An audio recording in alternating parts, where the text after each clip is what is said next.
आपका बहुत बहुत स्वागत है हमारे इस विशेष कार्यक्रम चुनावी संग्राम 2022 में। आज हमारे साथ राजनीतिक प्रतिनिधि आए हुए हैं राजनीतिक पार्टी से। यह मैं बात कर रहा हूँ बिलारी विधानसभा को लेकर।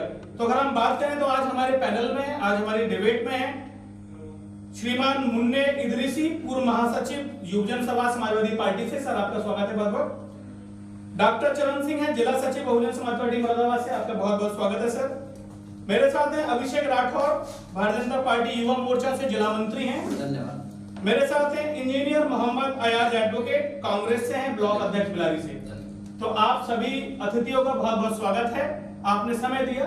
क्योंकि हमारा ये कार्यक्रम आपको जैसे पता है चुनाव इस समय चल रहा है और सभी पार्टियां तेजी के साथ में अपनी मेहनत पर लगी हुई हैं।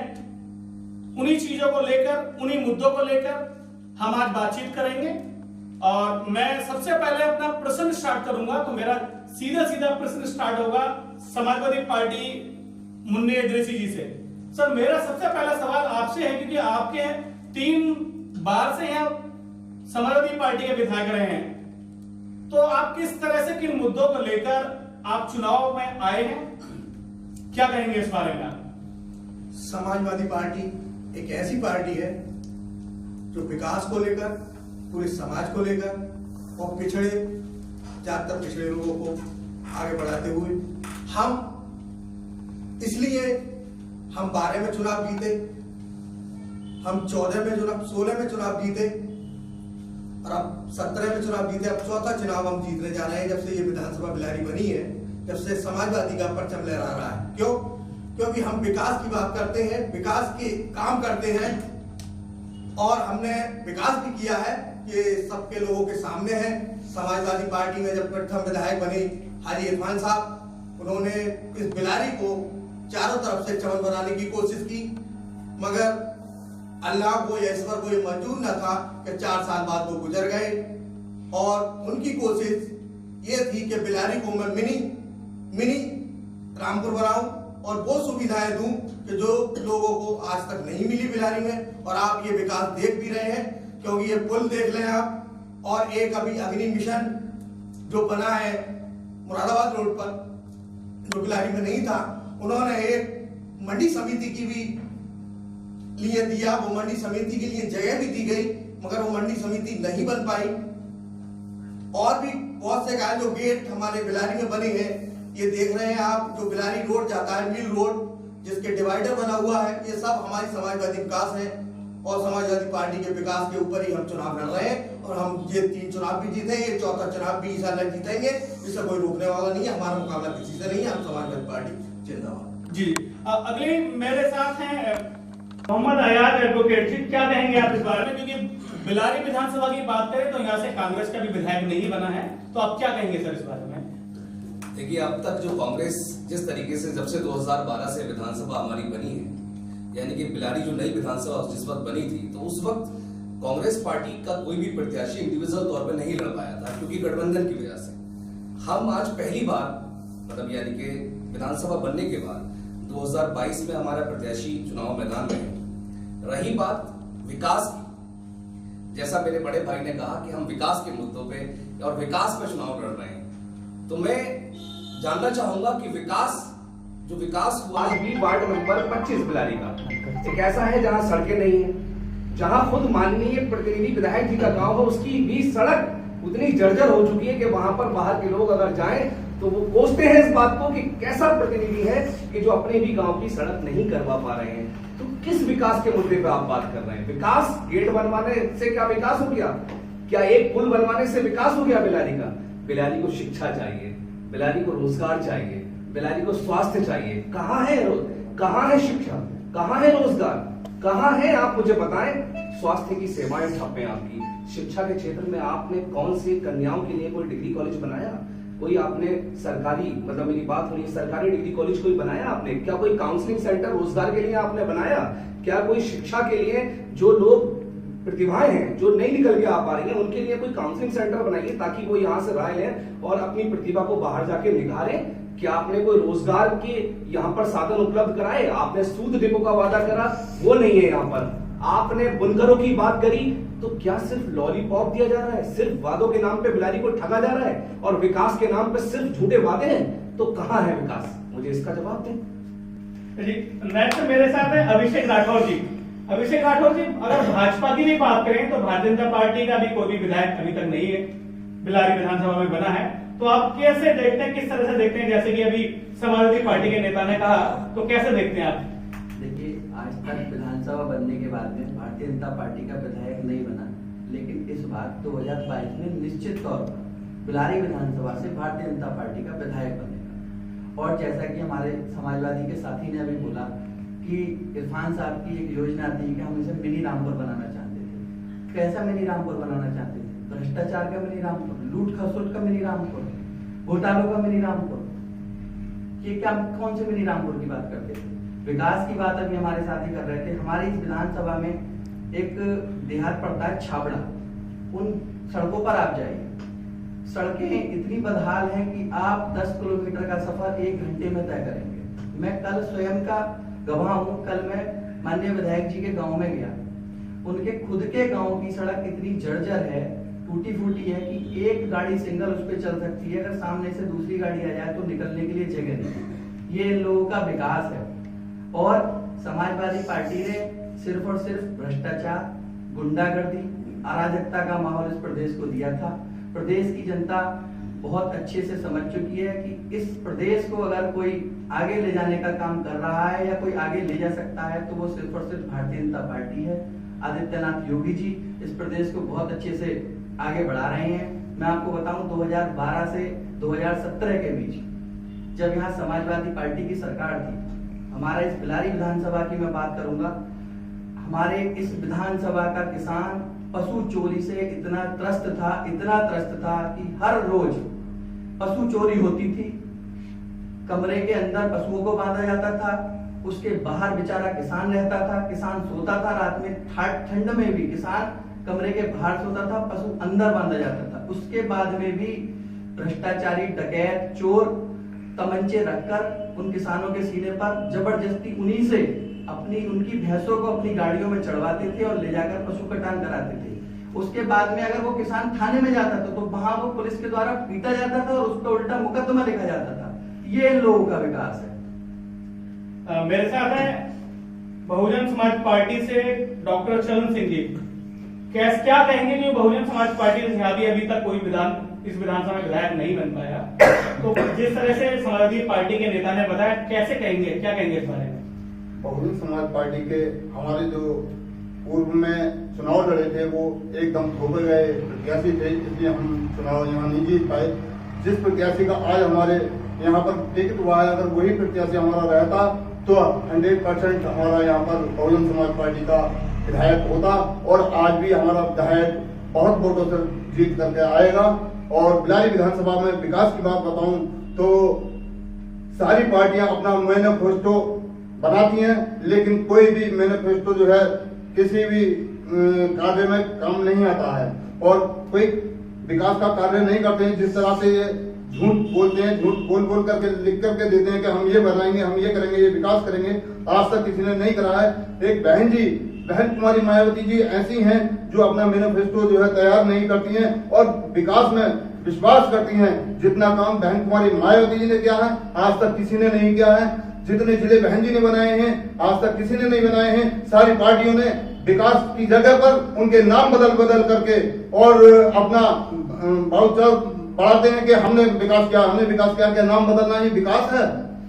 आज जितने भी आप यूनिवर्सिटी ले लीजिए, 5 यूनिवर्सिटी यहाँ दिए हैं बहन जी ने और 23 जिले दिए हैं, 23 आपने जो है पुलिस लाइनें दी हैं, 23 आपने जो है जिला अस्पताल दिए हैं, 23 आपने जो है विकास भवन दिए हैं। बहन जी ने जो विकास किए हैं आप सबको पता है, सब देख रहे हैं। उसी पर आज हमारी बहन जी कम से कम 230 सीटें जीत करके आएंगी यूपी में, जिसमें ये गोदी मीडिया बिल्कुल दिखाता नहीं है। जो आपके बैठे हुए साथी और अन्य पार्टियों से, उनका सभी का आरोप आपकी तरफ है कि समाजवादी ने विकास नहीं किया, जो बोला है वो कर नहीं पाया। दूसरा भी देखने वाला है कि समाजवादी पार्टी के जो विधायक के परिवार के लोग ही हैं वही साथ छोड़ना शुरू कर दिया उन्होंने, कुछ बीजेपी में जा रहे हैं, जैसे कि हमारे साथ एक साथी बैठे हुए हैं, ये कांग्रेस पार्टी से, ये भी उसी गांव से नाता है, उसी परिवार से ये कांग्रेस पार्टी लेंगे। ऐसा क्या कारण रहा है कि ये लोग परिवार भी साथ छोड़ रहा है? तो विधायक जी कैसे दावा कर सकते हैं कि वो इस बार चुनाव जीतेंगे? अब होता क्या है, ये लोकतंत्र तो है अपने वोट का मताधिकार का, वो किसे लड़ा है, वो किसको दे, वो उसकी इच्छा पर। अभी हमारे यहाँ इंदिरा मोनी के दो, एक बेटी एक बेटा होते थे, दोनों ही अलग अलग पार्टी से लड़ते थे।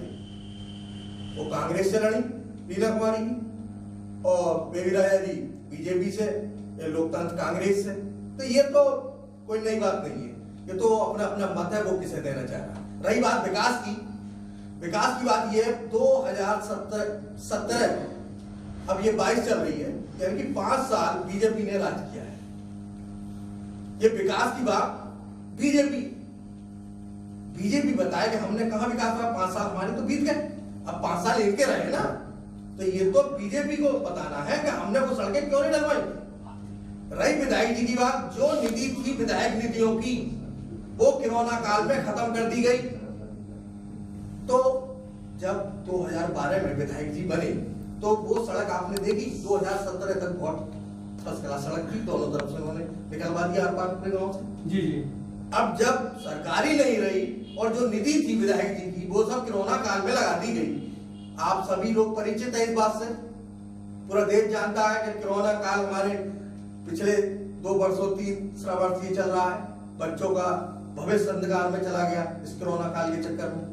बहुत सी मौतें ऐसी हुई कोरोना काल में, जो यहाँ तक कि ये प्रशासन जो बीजेपी का रहा, उन्होंने हिंदुओं की मुसलमानों को बॉडियां दे दी गई, यानी कि इतना अंधा हो गया कि उन्हें धर्म का नहीं पता रहा कि ये इस्लाम की है या ये राम सिंह की है लाश, राम सिंह वाली इस्लाम को दे दी गई, इस्लाम की राम सिंह को दे दी गई। ये है 5 साल का विकास बीजेपी का। जी। रही अभिषेक राठौर जी, सीधा सीधा आप पर सवाल है और आप पर आरोप है कि सरकार आपकी रही और आपकी सरकार रहने के बाद में विकास नहीं हो पाया, क्या कहेंगे? ये पहली बात तो मैं बता दूं, जो निधि की बात हुई, निधि सिर्फ 1 वर्ष के लिए सस्पेंड हुई थी, 5 वर्षों के लिए।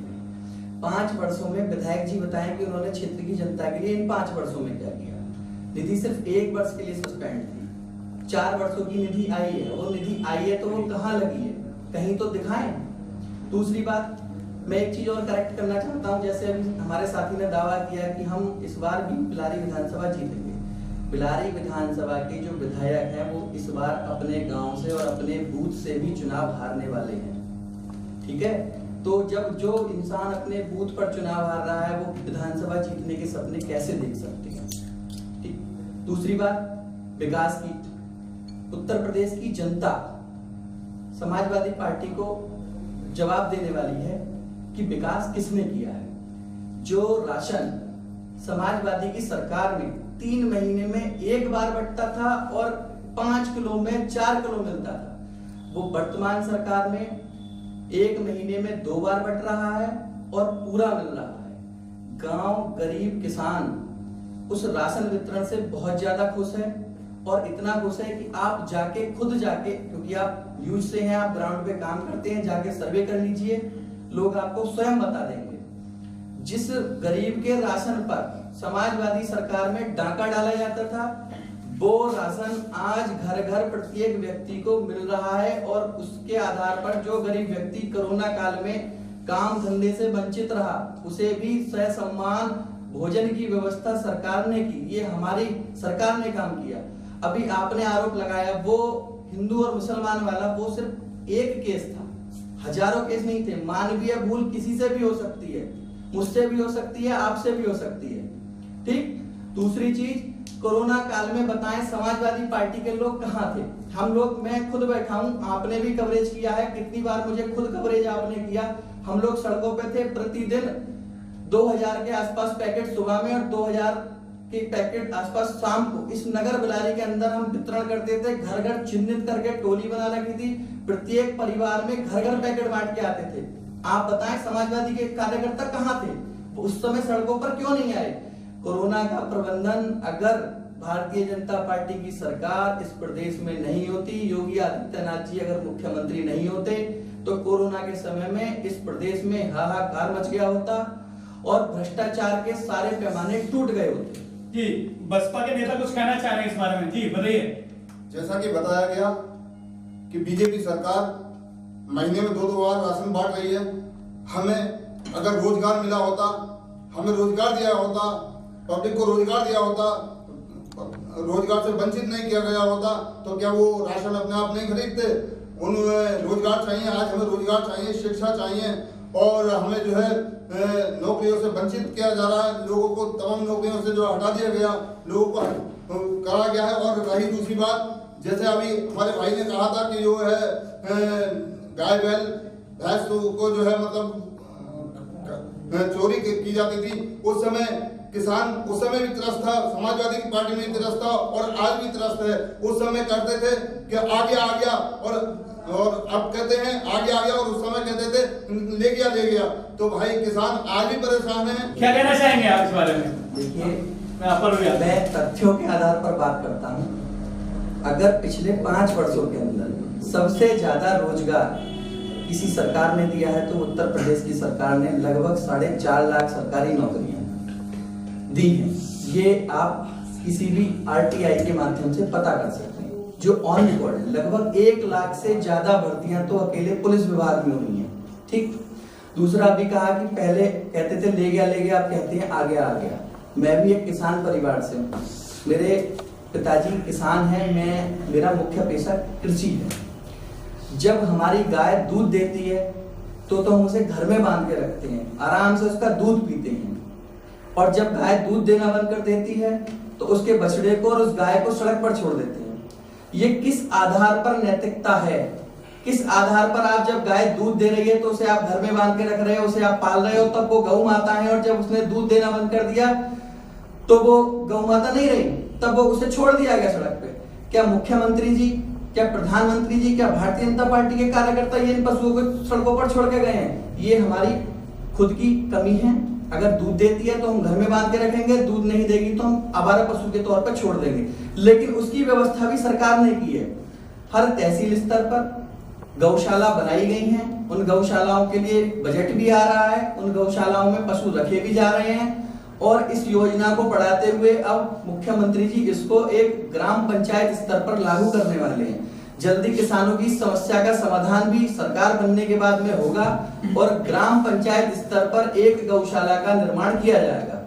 रही बात रोजगार की, तो मैंने अभी जैसे आपको बताया कि रोजगार सबसे ज्यादा वर्तमान सरकार ने दिया, योगी जी ने दिया।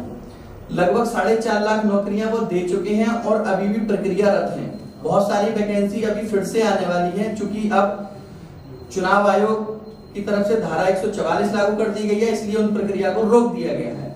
तुरंत सरकार बनने के बाद में फिर से लगभग 1 से 1.5 लाख नौकरियों फिर से भारतीय जनता पार्टी की सरकार देगी और निश्चित तौर पर 2022 में पुनः भारतीय जनता पार्टी की सरकार उत्तर प्रदेश में बन रही है। योगी आदित्यनाथ जी दोबारा से भारतीय जनता पार्टी की तरफ से मुख्यमंत्री पद की शपथ लेने वाले हैं, ये निश्चित है। ये इस प्रदेश की जनता ने ठान लिया है और जितनी बड़ी लहर 2014 में मोदी जी के नाम पर थी, उससे बड़ी लहर मैं देख रहा हूं 2022 में योगी जी के नाम से इस प्रदेश में आने वाली है। और निश्चित तौर पर हम 300 से ज्यादा सीटें इस उत्तर प्रदेश के अंदर जीतेंगे और पुनः सरकार बनाएंगे। जी, वैसे कांग्रेस के नेता कुछ कह रहे हैं, सर बताइएगा। जैसे आपने देखा कि समाजवादी पार्टी के नेता ने कहा कि सरकार हमारी नहीं थी, बसपा के नेता ने कहा कि प्रबंधन सही नहीं हुआ, रोजगार नहीं मिला। इस सरकार में जो इस समय सरकार 2-2 बार बांट रही है जो राशन, वो राशन नहीं बढ़ना चाहिए था, हमें रोजगार चाहिए था। तो क्या कहेंगे इस बारे में? देखिए पवन जी, मैं आपको आपके माध्यम से एक बात पूछना चाहूंगा। तीनों हमारे साथियों ने अपनी अपनी बात रखी। ये लोग ये बताएं पहले इनकी विचारधारा क्या है, इनकी पार्टी की विचारधारा क्या है। सपा वालों की बात करूं तो वो सिर्फ मुस्लिम और यादव जातिगत आंकड़ों पे बात करते हैं। बसपा वालों की बात करूं तो वो सिर्फ और सिर्फ दलित समाज की बात करते हैं। बीजेपी वालों की बात करूं तो वो हिंदुत्व की बात करते हैं। मुझे तीनों से ये सवाल है आपके माध्यम से, ये बताएं कि उनकी विचारधारा क्या है। कि सिर्फ जातिगत वोट पे बात करेंगे, लेकिन कांग्रेस एक ऐसी पार्टी है जो सभी वर्गों की उन्नति चाहती है, सभी वर्गों का विकास चाहती है, सभी वर्गों को साथ लेके चलती है। तो भी बताते हैं कैसे हितैषी है। हमने 5 मुख्यमंत्री मुस्लिम भी दिए, हमने ब्राह्मण भी मुख्यमंत्री दिया, हमने दलित भी मुख्यमंत्री दिया, हमने पिछड़ों को भी मुख्यमंत्री बनाया, तो हमने सभी वर्गों की बात करी। लेकिन मेरे तीनों भाई बैठे को बताएं, क्या सभी वर्गों की बात करती है कि पार्टी, या सिर्फ समीकरणों पे, जातिगत समीकरणों पे वोट मांगे जाते हैं, या सिर्फ जातिगत समीकरणों पे पार्टी को चलाया जाता है? ये हमारे हिंदुस्तान का विकास नहीं हो सकता जातिगत पे। जब तक हम सारी जातियों को साथ लेकर नहीं चलेंगे तभी हिंदुस्तान बन पाएगा, बेहतर हिंदुस्तान बन पाएगा। और यही लोकतंत्र की शोभा है, यही हिंदुस्तान की पहचान है।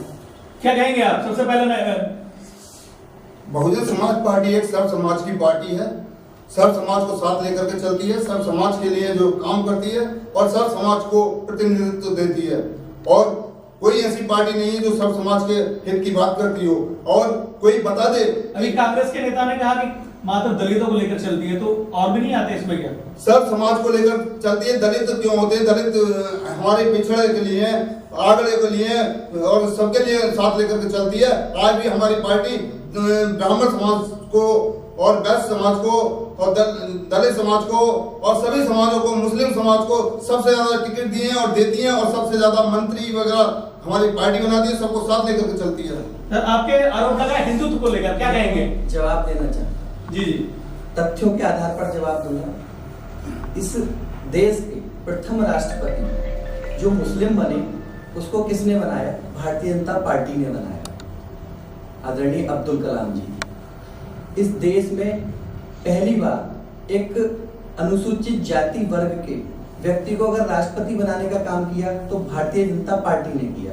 भारतीय जनता पार्टी का नारा है सबका साथ, सबका विकास, सबका विश्वास। अभी जो भी प्रदेश की या केंद्र की योजना भारतीय जनता पार्टी के द्वारा चलाई गई, उनकी सरकारों के द्वारा चलाई गई, उसमें चाहे आवास की योजना हो, राशन की योजना हो, शौचालय की योजना हो, उज्ज्वला गैस की योजना हो, किसी भी जाति के आधार पर, किसी वर्ग विशेष के आधार पर योजनाओं का लाभ नहीं बांटा गया। हमारी सरकार ने प्राथमिकता के आधार पर जो व्यक्ति उसका पात्र था उसके आधार पर उसको लाभ दिया, ना कि जाति विशेष के आधार पर दिया, ना वर्ग विशेष के आधार पर दिया। हमारी पूर्ववर्ती सरकारों ने यह काम किया है, इसलिए वो इस तरह की धारणा बनाते हैं कि समाजवादी पार्टी में एक वर्ग विशेष को बढ़ावा मिला, बसपा सरकार में भी एक जाति विशेष को बढ़ावा मिला। लेकिन अगर भारतीय जनता पार्टी ने विकास किया है तो सर्व समाज का विकास किया है, सर्व समाज को योजनाओं का लाभ दिया है। जी, अब मैं समाजवादी पार्टी के नेता से पूछना चाहूंगा, आप पर सीधा सीधा आरोप है कि आपकी पार्टी स्पेशल मुसलमान और यादवों को पार्टी मानी जाती है, तो क्या कहेंगे इस बारे में? ये तो सरासर झूठा आरोप है, क्योंकि एक प्रधान नहीं बन सकता अगर सब वर्गों का उसे वोट मतदान ना मिले। ये तो सरकार बहुत बड़ी बात हो गई। तो ये कांग्रेस पार्टी सीधे सीधा आरोप आप पर लगा रही है, क्या कहेंगे आप इस बारे में? ये है कि जब तक सब समाज का वोट किसी को नहीं मिलेगा तो सरकार नहीं बनाएगा, एक प्रधान नहीं बन सकता। सरकार तो बहुत बड़ी बात हो गई। तो फिर वर्ग विशेष को आपके, जैसे उन्होंने बताया कि आपकी सरकार में स्पेशल वर्ग विशेष को ही तवज्जो दी जाती है, चाहे वो मुस्लिम वर्ग हो या फिर यादव हो। मैं पूछना चाहूंगा कि जब 2012 से 2017 तक सपा की सरकार रही तो क्या सिर्फ भर्ती करने के लिए सिर्फ यादव थे, मुसलमान नहीं थे? तो मुसलमानों को आप शिक्षा नहीं देना चाहते, मुसलमानों को सिर्फ ई रिक्शा बांटना चाहते कि आप ई रिक्शा चलाइए, आप उनको शिक्षण नहीं करना चाहते? क्या सिर्फ यादवों को नौकरी दी जाएगी, मुसलमानों को नौकरी नहीं दी जाएगी? क्यों? हमारा भी तो अधिकार उतना ही है। क्या मुसलमान को संविधान में उतना अधिकार नहीं मिला जितना यादवों को मिला? क्या सबको बराबर नहीं अधिकार दिया गया? संविधान की आप प्रस्तावना पढ़िए, प्रत्येक व्यक्ति का हर तरीके से आधार दिया गया है, प्रत्येक व्यक्ति को उस वहां पर अधिकार है, अपने फंडामेंटल राइट्स दिए गए। तो क्या ये कौन सी धारणा है भाई कि आप जो है यादवों को नौकरी देंगे, मुसलमानों को नौकरी नहीं देंगे? मुसलमानों को क्या पंक्चर मारने वाला बनाना चाहते हैं कि सिर्फ वो पंक्चर जोड़े, यादव नौकरी करेगा? ऐसे कैसे चलेगा? मुसलमान को भी उतना ही अधिकार है जितना यादव को है, मुसलमान को भी उतना ही अधिकार है जितना ब्राह्मण को है, मुसलमान को भी उतना ही अधिकार है जितना दलित पिछड़े को है, मुसलमान को भी उतना ही अधिकार है जितना प्रजापति को है। मुसलमान को बराबर अधिकार है और मुसलमान की संविधान में बराबर हिस्सेदारी है जो बाबा साहब हमने हमें दिया है। हम संविधान की बात करते हैं और हमारी पार्टी की विचारधारा हमारे भारत का संविधान है, कांग्रेस की विचारधारा भारत का संविधान है और हम सभी वर्गों की उन्नति चाहते हैं। ऐसे नहीं कि आप किसी जाति विशेष को आगे बढ़ाकर दूसरी जाति को आप उपेक्षा करें, ऐसे नहीं चलेगा। समाजवादी पार्टी के नेता से पूछना चाहूंगा, क्या कहेंगे इस बारे में? इसकी बात तो ये है कि जब इन्होंने ये कहा क्या सिर्फ उसमें यादव लगी, ये उठा के देख लें उस टाइम भर्तियों का पूरा सेपरेशन, क्या सिर्फ यादवों की भर्ती हुई, उसमें मुस्लिम नहीं हुए? हम गिनती करा सकते हैं, मैं हम लिखित में दे सकते हैं। बात क्या कितने मुस्लिम लगे? आप रेशियो बताइए, आप रेशियो बताइए, आप रेशियो बताइए, आप रही सरकार आप ऑन द रिकॉर्ड रेशियो बताइए, आप रेशियो बताइए ऑन द रिकॉर्ड। मेरी बात पहले खत्म हो जाए, उसके बाद बात करें पहले। कोई बात जी कीजिए, जी बोलिए बोलिए, आप बोलिएगा। मेरी कहने का मतलब ये है कि अगर आप ये आरोप लगा रहे हैं कि सिर्फ यादवों की हुई, ऐसा नहीं है, वो मुस्लिम भी लिए गए, रही ये भर्ती की बात नहीं। दूसरी बात, अगर सरकार में भी उन समाज को बांटा गया, अगर अखिलेश उसके मुख्यमंत्री बने तो आजम खां को उप मुख्यमंत्री जैसा दर्जा मिला, बनाया ऐसा नहीं है। आपने, बनाया ऑन द रिकॉर्ड बनाया, आपने ऑन द रिकॉर्ड बनाया। आप दर्जा देखिए, अगर पवन जी यहाँ के अगर मैनेजर हैं, यहाँ के आप सीईओ हैं इस चैनल के, और अगर मैं ये कहूं कि तेजभान जी को इस चैनल के ये सीईओ का दर्जा मिल रहा है, तो आप सीईओ नहीं है, दर्जा बराबर से सीईओ नहीं बन जाता है। आप उनको उप मुख्यमंत्री का पद दिया क्यों नहीं? आप ऑन द रिकॉर्ड देते, आप साबित करते कि आप मुसलमान हितैषी हैं। आपने बोलेगा आजम खां वो शख्सियत रही है, आप बस आजम खां के नाम पे वोट मांगते रहते हैं। आजम खां वो शख्सियत रही है कि वहां उनके ग्रामों पर कहीं समाजवादी में पिंकस नहीं लगा, कभी होकर नहीं जाता उनका हाल। वो समाजवादी के सुपर हीरो रहे हैं पहले से ही, और उन्हें मुलायम सिंह ने अपना पूरा दर्जा दे रखा, और अभी नहीं, अभी तक जब जो कहा आजम खान ने मुस्लिमों के लिए वो किया उन्होंने। भारतीय जनता पार्टी कुछ करेगा जी जी। देखिए, अभी हमारे दोनों साथियों ने जो वक्तव्य दिया, यादव मुस्लिम, यादव मुस्लिम, सिर्फ यादव और मुस्लिम इस प्रदेश के अंदर नहीं रहता।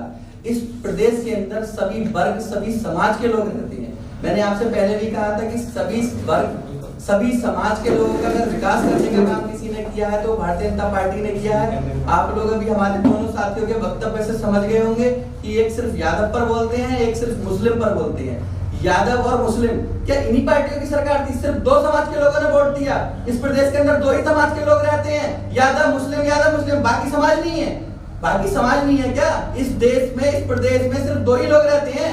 हमारी सरकार प्रत्येक वर्ग का सम्मान करती है, प्रत्येक वर्ग का विकास करती है, और जो पूर्ववर्ती सरकारों ने किया नस्लीय तौर पर, जातिगत तौर पर भेदभाव, वो भारतीय जनता पार्टी की सरकार कभी ना करती है ना करेगी। जी मैं आऊंगा आपके पास। बहुजन समाज पार्टी के नेता कुछ कह रहे हैं इस बारे में जी।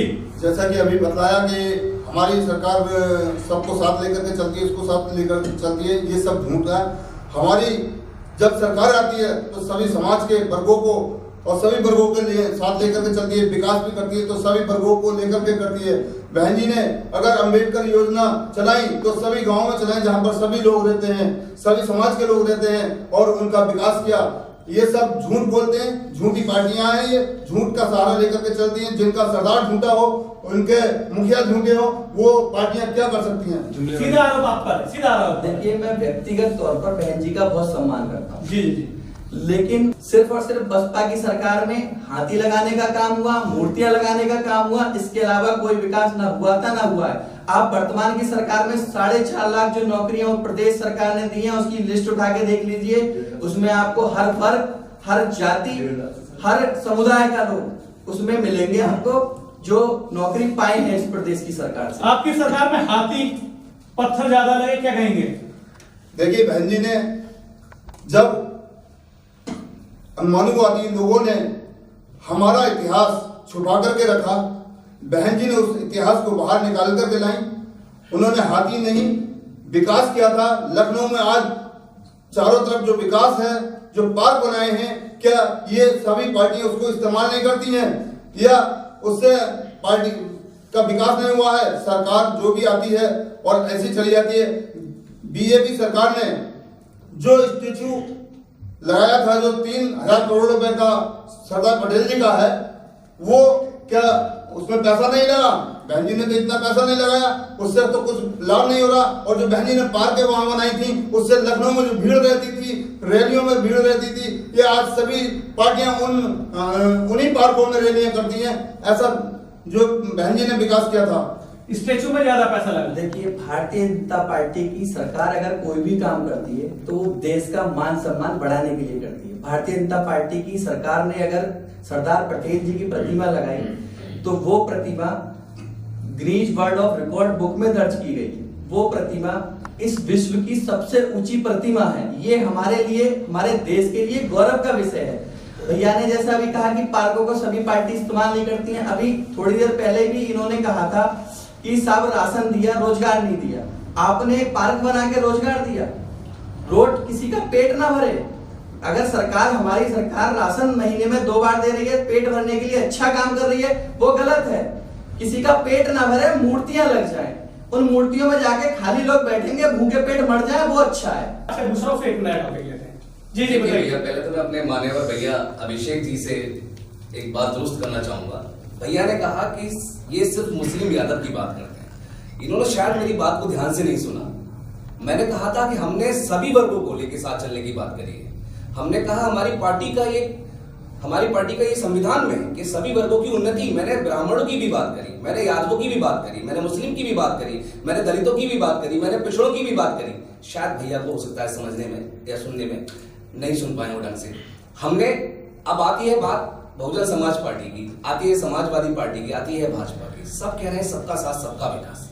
तो मुझे भाजपा वाले प्रतिनिधि बताएं, क्या इन्होंने कभी कोई दलित को किसी बड़े सीट्स पर बैठाया, किसी यहाँ पर मुख्यमंत्री बनाया किसी प्रदेश में? ये बताएं मुझे, किसी मुस्लिम को अभी तक उत्तर प्रदेश के 2022 के चुनाव में क्या इन्होंने टिकट दिया? बहुजन समाज पार्टी बताए कि बहन जी ने, अगर वो दलित हितैषी है तो अपने अलावा किसी दलित को आगे प्रमोट किया? बताएं। समाजवादी पार्टी बताए, जो भाई साहब कह रहे थे, आप कब तक आजम खां के नाम पर वोट मांगते रहेंगे? कब तक आप मुसलमानों को भाजपा का डर दिखाकर, कभी किसी का डर दिखाकर आप उनका वोट लूटते रहेंगे सिर्फ? अब ये वोट की राजनीति नहीं होगी। उत्तर प्रदेश विकास चाहता है, उल्टा प्रदेश नहीं चाहता। देखिए, भारतीय जनता पार्टी ने आरोप लगाया कि रोजगार दिया है, जी जी, निष्पक्ष तौर पर दिया है। हमारी पूर्ववर्ती सरकारों में एक मोटा पैकेट बंडल जाता था और व्यक्ति विशेष को या मोटे बंडल देने वालों को नौकरियां मिलती थी। आज योग्यता के आधार पर बिना किसी भेदभाव के प्रत्येक व्यक्ति को नौकरी मिल रही है। जैसा कि अभी साथी ने कहा कि बताएं, नए ये 4.5 लाख जो नौकरियां थी, जो प्रदेश सरकार के द्वारा दी गई, ये सब नई नौकरियां तो थी जो भारतीय जनता पार्टी के समय में जिन वैकेंसियों को निकाला गया और इसी सरकार में पूरा करके उनको ज्वाइनिंग लेटर दे करके वो सभी लोग आज अपनी नौकरी कर रहे हैं, तनख्वाह पा रहे हैं। दूसरा, जैसा भी कहा अभी इन्होंने कि इन्होंने किसी एससी को, आप सिर्फ मुख्यमंत्री की बात कर रहे हैं। भारतीय जनता पार्टी ने इस देश के सबसे बड़े संवैधानिक पद राष्ट्रपति मुस्लिम भी बनाए हैं और एससी भी बनाए हैं। ये सिर्फ भारतीय जनता पार्टी की सरकार ने किया है। मैं आपकी नॉलेज के लिए बता दूं, आपने कहा कि प्रदेश में किसी मुसलमान को टिकट मिला क्या? आप बराबर में ही चले जाइए, रामपुर में एक सीट है स्वार, वहां भारतीय जनता पार्टी के गठबंधन का प्रत्याशी है, वो मुस्लिम ही है। मैं आपसे पूछना चाहूँ, इन्होंने आरोप लगाया कांग्रेस पार्टी ने कि मेरा आरोप ये था कि बहन जी अगर दलित हितैषी है जी तो अपने अलावा किसी दलित को आगे और प्रमोट क्यों नहीं करा? जी जी, अपने आप ही क्यों मुख्यमंत्री बनती रही 4 बार? जी जी, बहन बताइए। जी इतने दलितों को प्रमोट करती हैं, राज्यसभा भेजने का काम करती हैं। सर मेरा सवाल जो है उस पर जवाब जी है। जी, हमारी बहन जी एक नेता है जी जी बताइए। और दलितों की एक ही नेता है। बहन जी बहुत सोच समझ करके काम करती हैं दलितों के लिए ये काम किया है उन्होंने और दलितों को ही प्रमोट भी करती हैं। अच्छा, बहन जी से अलावा कौन दलित है जो पार्टी में मुख्य चेहरा हो? मुख्य चेहरा हमारे यहाँ पर जो है इस समय गिरीश चंद्र जो सांसद जी हैं जी, वो जी। मुख्य चेहरा हैं। धर्मवीर सिंह अशोक जी पूर्व मंत्री हैं, वो एक चेहरा हैं और कई दलित हमारे ऐसे मुख्य चेहरे हैं। अच्छा, तो सर किन किन मुद्दों को लेकर इस बार आप चुनाव में उतरे हैं? सबसे पहला मुद्दा जो है हमारा शिक्षा का है, क्योंकि बीजेपी ने शिक्षा को बिल्कुल चौपट कर दिया। यानी कि कोरोना काल रैलियों में कोरोना जाता नहीं जी। है, स्कूल में पहले आ जाता सर रैली आपकी भी हो रही है। पता अगर स्कूल ओपन हो जाते तो आप जान सकते हैं कितना स्प्रेड हो जाता कोरोना। तो बच्चों के भविष्य को बचाने के लिए, उनके जीवन की रक्षा करने के लिए तो होना जरूरी है। वो ठीक है जी जी, मगर मेरा क्वेश्चन है कि विधायक जी आगे कह रहे हैं कि ये सरकार नस्लों को जाहिल बना रही है, ये वक्तव्य सही है ये गलत है? ये सही है। सही है कैसे बताइए? सही है क्योंकि जब जी। जो निम्न वर्ग का बच्चा घर अपने स्कूल में 2 साल से अपने घर है और जो हाई क्लास का है वो ऑनलाइन पढ़ रहा है तो उसकी तो शिक्षा बंद हो गई ना, तो बेकार हो गया। एक बयान है विधायक जी का, एक बयान और है, उसके बाद मैं अगले पर आऊंगा। मैंने अपनी विधानसभा में 40 एकड़ जमीन दी है गौशाला के लिए, कहां पर? ये सारी मुझे इसकी जानकारी दी। ठीक, मैं नेक्स्ट आऊंगा कांग्रेस के पास में। कांग्रेस यूपी में नहीं है, और जिस वक्त जहाँ पे चुनाव हुए हैं, जब बिलारी विधानसभा नई सृजित हुई है, 2012 में इसका सृजन हुआ, 2 बार यहाँ पर चुनाव हो चुका है और एक बीच में उपचुनाव भी हुआ है। तो हम जो बात करेंगे वो बिल्कुल आधार के साथ बात करेंगे, हम जुमलाबाजी और फर्जीवाड़ी बात नहीं करेंगे। और अभी हम इसके साथ साथ इस झूठ को भी खोलेंगे, जैसा मेरे मान्यवर ने कहा कि शिक्षा रोजगार में सब कुछ बताऊंगा, कहाँ शिक्षा हुई, कहाँ रोजगार हुआ, कहाँ क्या हुआ। हम अगर बिलारी में जी बहुत शॉर्ट में बताइए सर। हम अगर बिलारी में उतरे हैं तो शिक्षा, रोजगार, विकास और स्वास्थ्य के मुद्दों को लेकर उतरे हैं। अब रही बात शिक्षा की, तो ये कह रहे हैं कि हम शिक्षा की बात कर रहे हैं। अरे आप बताएं मुझे, कहाँ शिक्षित कर रहे हैं आप, कहाँ आपने, मैंने सबसे पहले कहा था, कोई आपने आज तक बिलारी विधानसभा के अंदर एक भी काउंसलिंग सेंटर, अगर आप बात करते हैं आदर्श विधानसभा बनाने की, तो कहाँ है आदर्श विधानसभा? सिर्फ बातें हैं, सिर्फ लॉलीपॉप है। आदर्श विधानसभा का मतलब होता है अगर आप अच्छे शिक्षित है, हमारे विधायक जी भी एडवोकेट है, उनको चाहिए कि यहाँ पर एक रोजगार सेंटर खोलते और काउंसलिंग सेंटर बनाते और लोगों को रोजगार उपलब्ध कराते। शिक्षा का एक काउंसलिंग सेंटर यहाँ पर उपलब्ध कराया जाता ताकि लोग अपनी आगे की शिक्षा लेने के लिए यहाँ पर उनसे काउंसलिंग करते लोगों से बैठकर और आगे शिक्षित होते, बड़े स्तर पर जाकर शिक्षित होते। आप बात करते हैं सिर्फ शिक्षा शिक्षा शिक्षा, आप रोजगार की बात करते हैं तो आपने कहाँ रोजगार सृजन किया? आप बताएं। ये रोजगार सृजन नहीं है कि आपने उसको वहां काम पे लगा दिया, आपने उसको वहां काम पे लगा दिया, अपने ही लोगों को काम पे लगा देना रोजगार सृजन नहीं है। आप सारे वर्ग को साथ लेके आइए और उसको रोजगार में लगाइए। आप स्वास्थ्य की बात करते हैं, आप चले जाइए सरकारी अस्पताल में, वहां आपको बुखार के नाम पर सिर्फ पैरासीटामोल मिल जाएगा। तो ये क्या स्वास्थ्य सेवाएं है हमारी? कहीं स्वास्थ्य सेवाएं नहीं है, सिर्फ फर्जीवाड़े हैं, जुमलेबाजी है। शिक्षा उच्छा इनका मुद्दा नहीं है, इनका मुद्दा सिर्फ जाति का है। भारतीय जनता पार्टी किन मुद्दों को लेकर इस समय विधानसभा चुनाव पर उतरी है, क्या कहना चाहेंगे इस बारे में? देखिए, भारतीय जनता पार्टी का सिर्फ और सिर्फ एक मुद्दा था, विकास।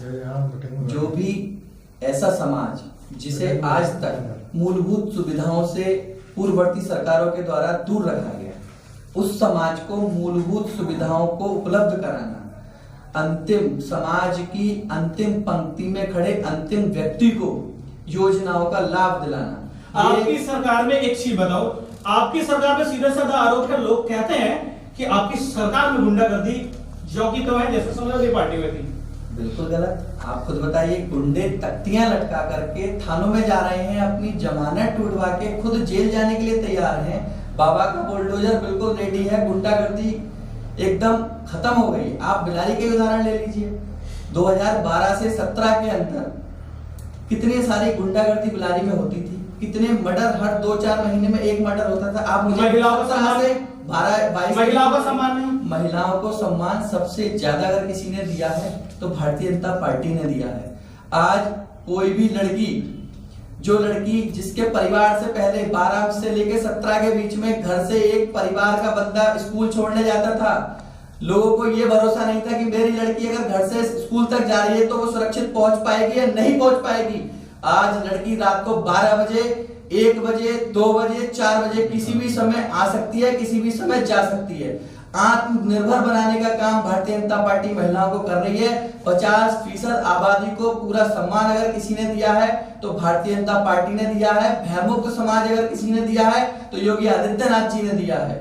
और विकास अगर किसी ने इस प्रदेश के अंदर किया है तो योगी आदित्यनाथ जी ने किया। बिलारी में कैसे देखते हैं? बिलारी में आप देखिए ना, बिलारी में भी विकास का मुद्दा होगा। जब भारतीय जनता पार्टी का विधायक यहाँ से 2022 में निर्वाचित होगा, इस बिलारी विधानसभा की बदहाली, जो सड़कों की बदहाली है, वो दूर होगी, सड़कें बनेंगी, रोजगार के नए अवसर भी बनेंगे और जितनी गुंडागर्दी जो समाप्त हो चुकी है, पहले ही समाप्त हो चुकी है, इसके अलावा बहुत सारे योजनाएं हमने अभी से बना के तैयार कर ली है। बिलारी में विधायक बनते ही बहुत सारी चीजें अभी हमें करनी है, विकास को आगे लेकर जाना है। और जो लोग कहते हैं ना हवा में, जो घोटालों की सरकार है, जो घोटाले वाले लोग हैं, जो सिर्फ कागजों में विकास करना जानते हैं और झूठ का पुलिंदा है, 40 एकड़ जमीन गौशालाओं के लिए दे दी। अभी थोड़ी देर पहले एक साथी भाई, हमारे साथी ने, बड़े भाई ने सवाल उठाया कि पशु, आवारा पशुओं की समस्या है। जब 40 एकड़ जमीन गौशालाओं के लिए दी गई तो फिर पशु क्यों घूम रहे हैं? आवारा पशु किस लिए घूम रहे हैं? वो तो सब गौशालाओं के लिए होना चाहिए था। 40 एकड़ जमीन में कितने बीघे होते हैं ये भी मालूम है या नहीं मालूम है, ये पता करना जी चाहिए। जी। अच्छा, नेक्स्ट है बहुजन समाज पार्टी से पूछना चाहूंगा मैं, क्या किन मुद्दों को लेकर आप बिलारी विधानसभा चुनाव में उतरे हैं? आपकी पार्टी कितना सीटें लेकर आ रही है उत्तर प्रदेश में? बहुजन समाज पार्टी रोजगार को, शिक्षा को लेकर के चल रही है। यहाँ सबसे ज्यादा मुहैया रोजगार दिलाए जाएंगे और यहाँ पर शिक्षा के द्वार खोले जाएंगे। बहन जी जो कहती हैं वो करती हैं और बहन जी झूठे वादे नहीं करती हैं। सारी पार्टियां झूठे वादे करती हैं। बहन जी ने यहाँ पर बिलारी के अंदर ही inter college, government inter college दिया, बिलारी में आपको IIT दी, ITI दी और बहुत सी ऐसी चीजें दी हैं बिलारी में और आगे भी विकास करेगी। अच्छा, काफी समय हुआ है